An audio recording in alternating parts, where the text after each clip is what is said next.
در شبی، بارانی و در نور مشعل‌ها و صدای رعد در کنار دریای اژه. دختری چشم به جهان گشود. نوزاد در آغوش مادر و پدر به نوزاد نگاه می کند. نامش را آرتمیس گذاشتند. در میدان تمرین نظامی کنار قصر آرتمیس نوجوان با کمان تمرین می کند و در جای دیگر از قصر آرتمیس با استادش کتاب می خواند و زبان سیاست می آموزد. او از همان نوجوانی اسب سواری، تیراندازی و زبان سیاست را آموخت. عشق میان دو دل آشنا به جنگ شعله ور شد. او همسر سرداری شد، اما این پیوند آغازی بود برای استقلالی بزرگتر. کاریه سرزمین بندرها و بادها با غرور به زنی نگاه میکرد که نه فقط مادر بلکه ملکش بود.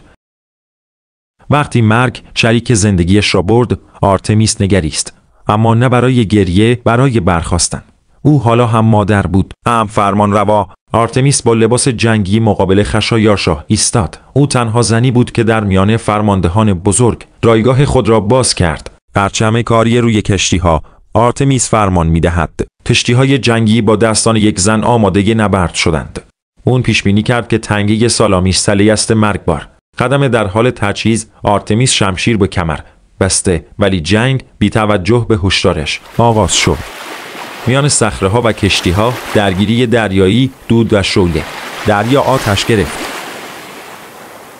کشتی‌های دشمن در تعقیب کشتی آرتمیس در حال فرار. کشتیش هدف قرار گرفت. او وانمود کرد که می‌گریزد، اما دشمن را به دام انداخت. یونانی‌ها عقب می‌کشند. فرمانده یونانی با دست اشاره می‌کند که بازگردند. یونانیان باور کردند که اون یکی از آنهاست. ما می‌دانستیم که ایرانی‌ها با ناوگان عظیمشان می‌آیند، اما هیچ کس نگفت که میان آنها زنی خواهد بود. او بازگشت، نه چون پیروز جنگ بلکه چون فاتح اندیشه.